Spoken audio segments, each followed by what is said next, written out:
What is going on, guys? Jason Burke here, Styles Clash for Life, coming at you on YouTube, and today I've got another edition of Tales from the Fort, where I review old horror movies or old movies in general and tell you guys whether they're worth going back to watch, kind of waiting for, or worth skipping altogether.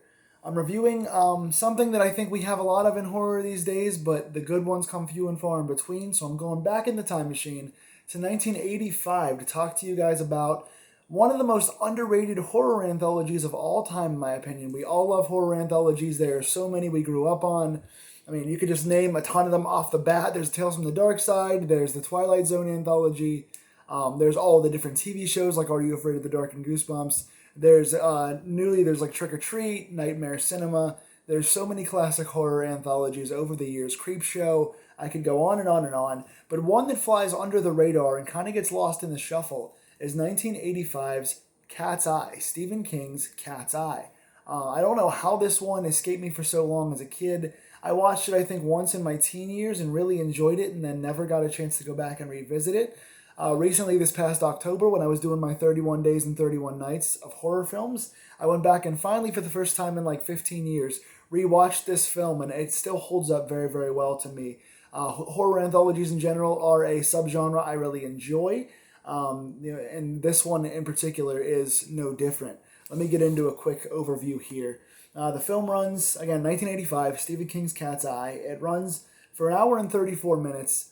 It's directed by Louis Teague, who also directed Alligator in the 80s. He directed Cujo, another of Stephen King's book adaptations. And the film is written by Stephen King. That man needs no introduction. Anybody watching this channel or around the world knows who Stephen King is. His laundry list of books and movie adaptations would take me 35 minutes to list them all in this video, so I'm not going to bore you guys with those details. But starring Drew Barrymore, a young Drew Barrymore, one of her first big roles, and she's part of kind of the rapper in the end story in this film. There's three short stories in this: Quitters Inc., The Ledge, and General. And the first two short stories are from Stephen King's Night Shift book, adapted for film here, and the third one was created just for the film. So you've got three quick stories. Film runs about an hour and a half, so you're looking at about a half an hour per story, and the time really flies by. It really is paced well.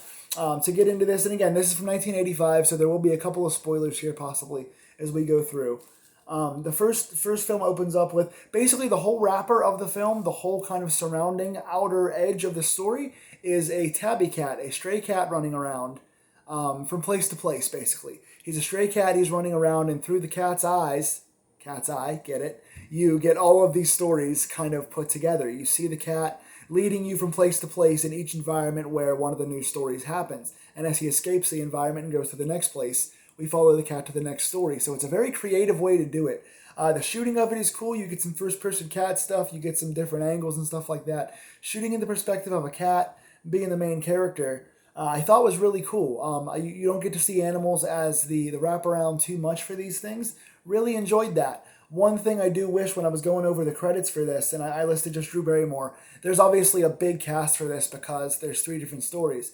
But the cat was not listed in the cast. I would have loved to have given a shout out to the tabby cat that was the main character in this film. I don't know why the cat wasn't listed. I don't know if this was his only appearance in film or not, but I really enjoyed the cat's performance and empathize with the poor stray cat in this movie.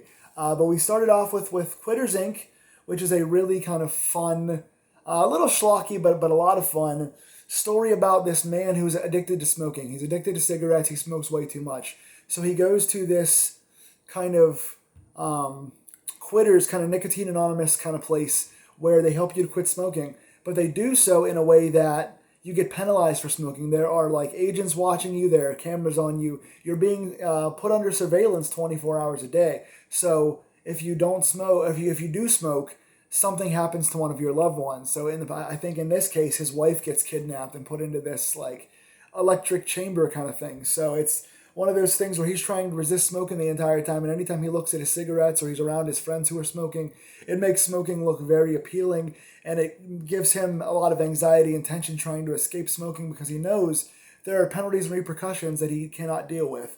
So you're following him around, hoping he doesn't smoke, and then every shot is kind of a reminder of cigarettes for him.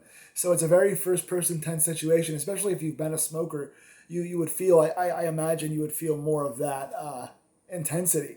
So really intense scene while at the same time being exaggerated and over the top.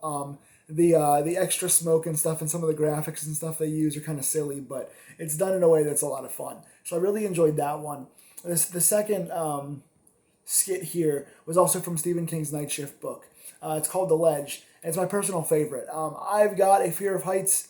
I am definitely not a fan of heights. It was always my only earthly fear. And The Ledge basically is this kind of gangster, this kind of man that he kind of works with like betting and stuff like that. He's part of the underground. He's part of the mob or whatever. He comes to find out that this guy is cheating with his wife, helping his wife cheat on him with this guy. So the guy makes a bet that the other guy can't walk around the entire ledge of this like 32-story building without falling off. So basically, he makes the bet. I think it's for like $100,000 or $1 million or something like that. Where the guy says, "Okay, you can have. I've kidnapped my wife because you cheated with her. So you can have my wife." And you can have $1 million or whatever if you can walk around this long building that's like 10,000 feet up in the air or whatever. It's really intense. The whole thing is just watching this guy walk around the ledge of this tight building where he's trying to survive. He's holding on. He's trying to find footholds and armholds, and he's teetering. And there's a crow that comes and pecks at him. So it's so intense. And they do those long downward vertigo shots, and they do the upward shots. They're doing a lot of first person on this, so the camera work is great. But it's so intense because they're shooting it such a first person perspective, and I'm so afraid of heights that I really empathize with this one. So it's very very hard to watch. Honestly, I had to cringe a little bit. When you're looking down, you feel like you're actually on that ledge. He eventually does get back in. The gangster tries to break the deal, and his bag falls over. He tries to steal the bag back, so he doesn't pay the guy for winning the bet. And then as he steals the bag back, the wife's head rolls out of the bag, so the gangster is trying to keep the money and kill the wife. So then eventually the main guy gets the gun off the gangster and makes the gangster walk around the building, so you see another couple shots of the gangster trying to survive the same bet, and he falls off to his death. And so that's the most intense and my personal favorite one of these. And then you have the kind of rapper ending story called General, with Drew Barrymore in it, where Drew Barrymore is being like attacked all the time. She's afraid there's like demons under her bed. There are things attacking her. So her parents don't believe her, of course, because all kids see things under the bed and they're afraid of the dark. But there are these little soldiers, these little like gnome general things. I don't know what you call them. Kind of like there's like a war going on between like the little like general figures and these gnomes in the wall. They're trying to attack her, and the cat actually is the one. The main cat, the main character cat character, is the one that fends off the evil demons. These little demons look pretty cool. There's some stop motion stuff going on. There's some CGI with the little like troll faces. Really creepy actually for the time period. But the cat holds off the demons at the end, and the parents come in and realize that the cat is helping her out and the demons are real. And the film ends with the cat climbing up on Drew Barrymore as if he's going to attack her and eat her and be an antagonist. But she wakes up. The cat comes in to cuddle her, and she pets the cat, and so she's safe with the cat. She's one of the good characters in this film, so it ends on a happy note. But 3 fast-moving, fun stories. The music is solid. The cat perspective is unique.